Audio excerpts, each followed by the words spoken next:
wanted to create this video to help people learn the racing rules of sailing.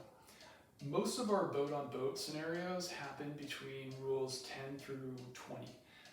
Today, we're going to go over 10 through 17 on the board here, and we'll do 18 through 20 on another video. I coach the rules through mnemonic devices and association techniques.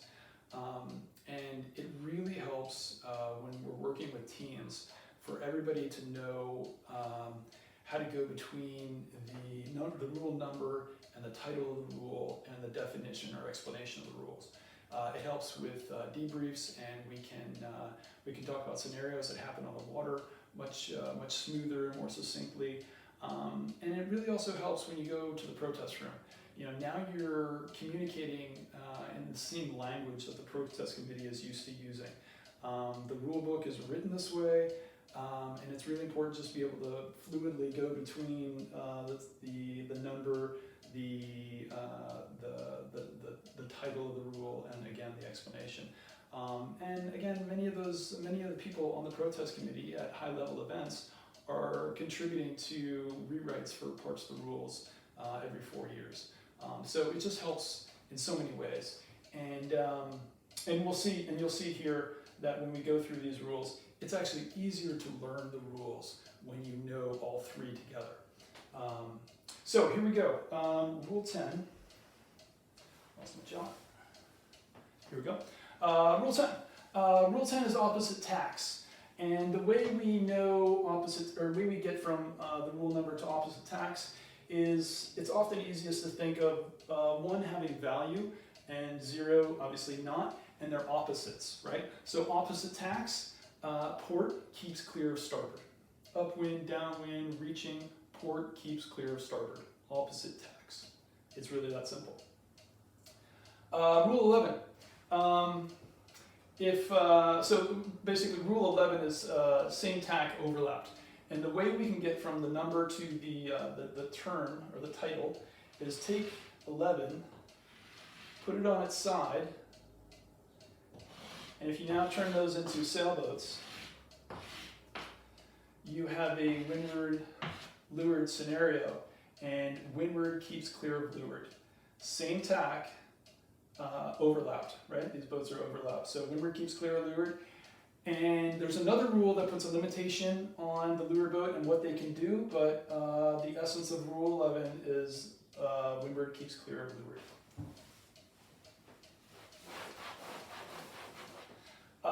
Rule 12.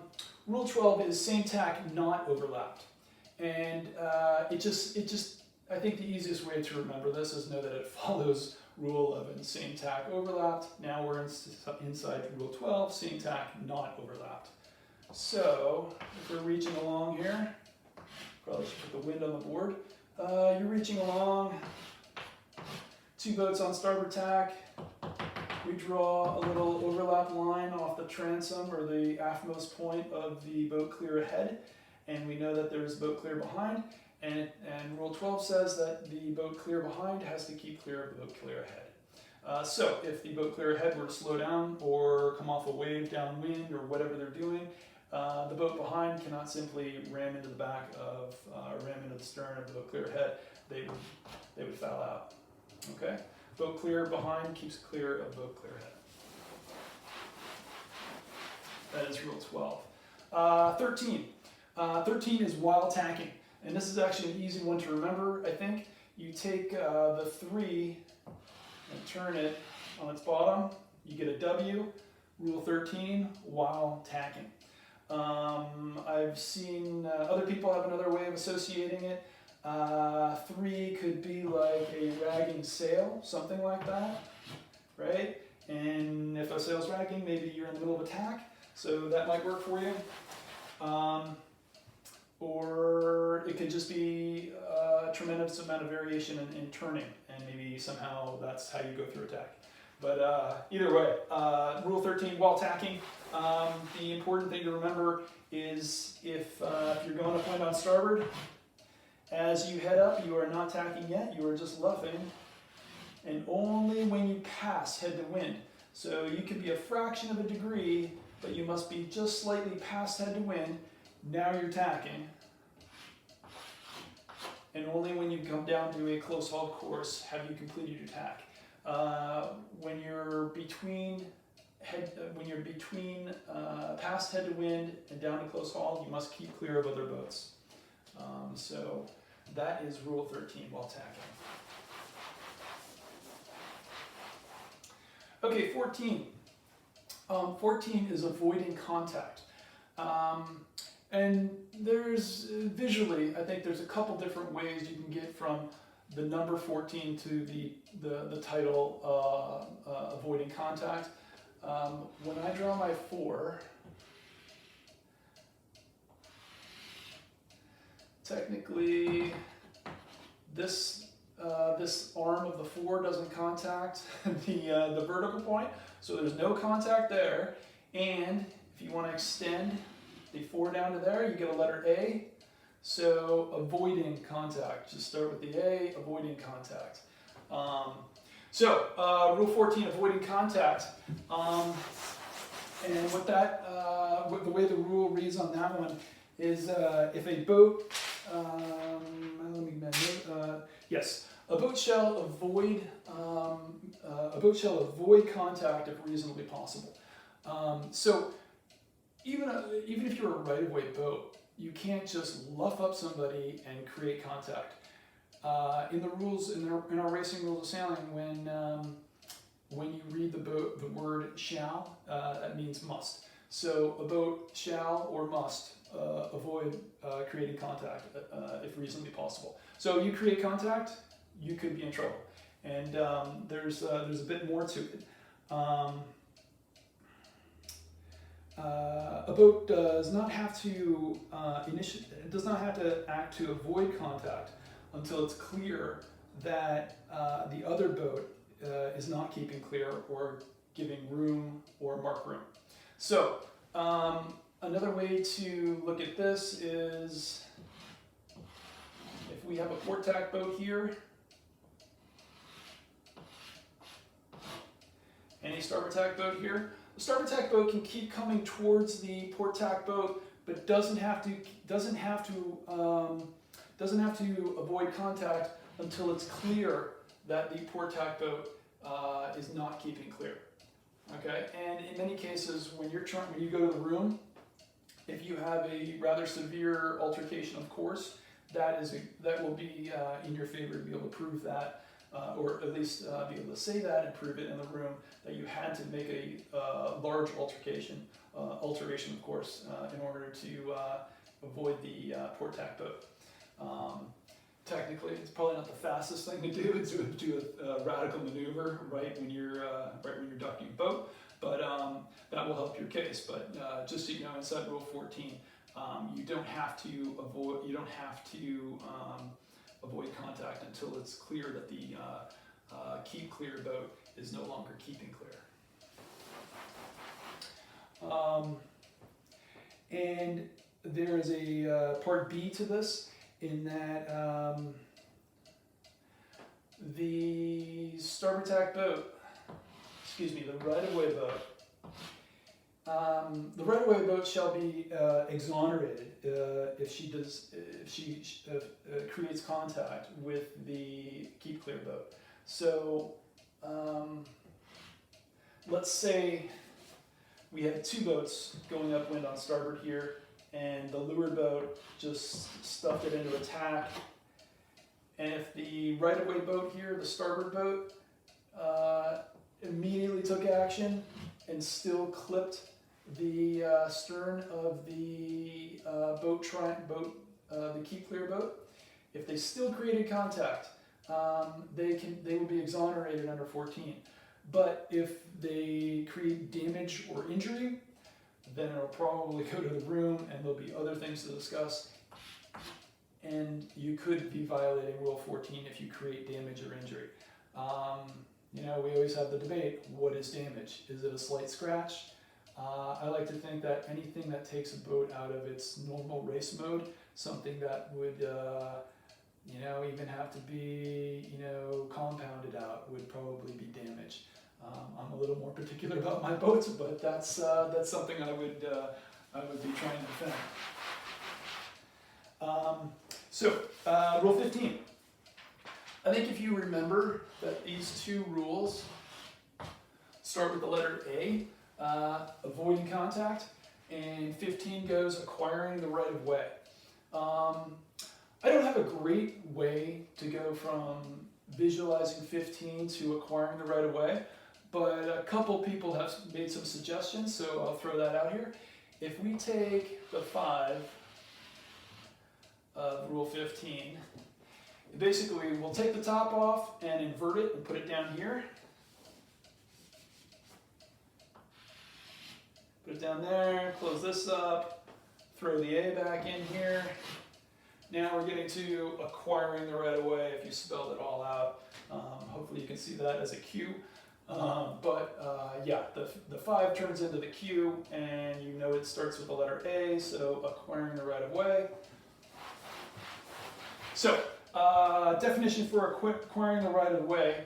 When a boat acquires the right of way, she shall initially give the other boat room to keep clear. So, how can we do this one? We can go upwind on starboard again. We've got a starboard tack boat. Here comes a port tack boat. Port tack boat tacks into this position here. Let's get a little better trail here. Okay. The starboard tack boat was the right-of-way boat. Port tack boat was the keep clear boat. The keep clear boat, port tack boat, tacked to become a leeward boat to a windward boat. They now have acquired the right of way. They are leeward to windward. We're also inside Rule 11. First part of Rule 15, they initially have to give the other boat room to keep clear. So they became leeward. They have luffing rights. They just simply initially need to give this boat room to keep clear. So they can't just immediately go into a luff. They have to give them. Really, it's an element of time. If we were dealing with big, slow, heavy boats, that element of time would probably stretch out a bit. But if we're dealing with laser standards in 6 knots and highly efficient sailors, you'd probably bring that back down to 2 seconds or 3 seconds or something. So it depends on conditions, depends on the boats, and it does vary. That is Rule 15, acquiring the right of way.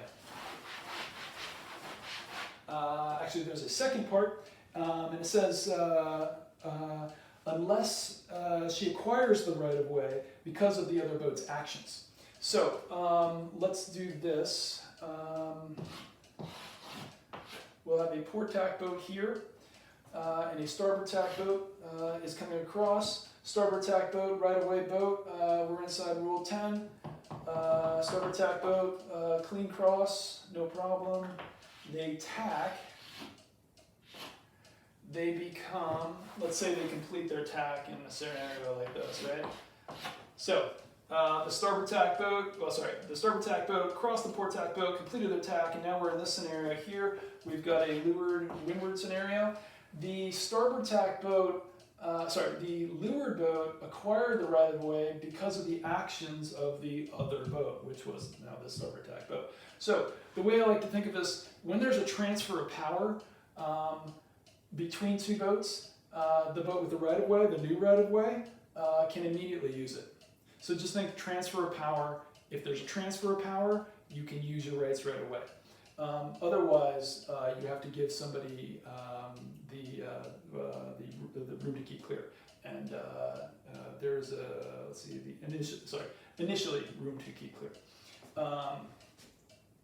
So if this starboard tack boat came along, tacked, became windward, leeward could immediately come up. Okay? And use their right. They wouldn't have to count 3 seconds for a small dinghy or 15 seconds for some sort of massive boat. But that is 15. The 2 parts, either initially giving somebody room to keep clear or the ability to go ahead and use it because the right-of-way boat became the keep clear boat and there was a transfer of power. Again, just think about that transfer of power. It'll all make sense. 16. 16 is changing course. I think this might be one of the easiest ones to remember. Typically, here in the U.S., when you turn 16, you get your driver's license. When you're driving down the road, it's all new to you, and you're constantly changing course, just trying to stay in the lane, but you're changing course all the time. 16, changing course. So there are a few parts to 16. Well, actually, just two main parts here. So the first part, and let's go upwind again. When a right-of-way boat, let's just start with boat here. When a right-of-way boat changes course, they initially, they shall give the other boat room to keep clear. Rule 16, changing course. When a right-of-way boat changes course, they need to give the other boat room to keep clear. And there is a second part that says when a right-of-way boat, when a keep clear boat, changes course to pass behind a right-of-way boat, a right-of-way boat can then not change course so that the keep clear boat has to immediately change course again. It's quite wordy, but it does make some sense. So, and it really, you have to key into that word immediately. Right-of-way boat's going upwind, port tack boat decides to bear off and dock the starboard tack boat. Once they're aiming to pass astern, if the right-of-way boat then changes their course again, and the keep clear boat immediately has to make an action to avoid, foul on the right-of-way boat. They can't get so close and then require the keep clear boat to immediately have to make an alteration of course. Okay, so that is 16. I would just the best thing to do inside 16, and now we're getting a little bit out of our discussion, but 16, when in doubt, duck a boat, because then you have some protection, right? The right-of-way boat could hunt you down more, but then if you immediately have to take another action, then it could be a foul on the right-of-way boat. 17. I think the best way to approach 17 is to basically go over the explanation and the inner workings of it, and then you'll be able to see how we get from the number to the title. But to let everybody know, the title of 17 is Same Tack, Proper Course. So this I always refer to as the team race rule, because in the team race discipline of sailing, we are in and out of this rule all the time. This rule, if it had lights on it, if it was on for green and red for off, it would be flashing almost all the time. So 17, I commonly refer to that as our team race rule. It's a fun one, and here is how it works. If we have a boat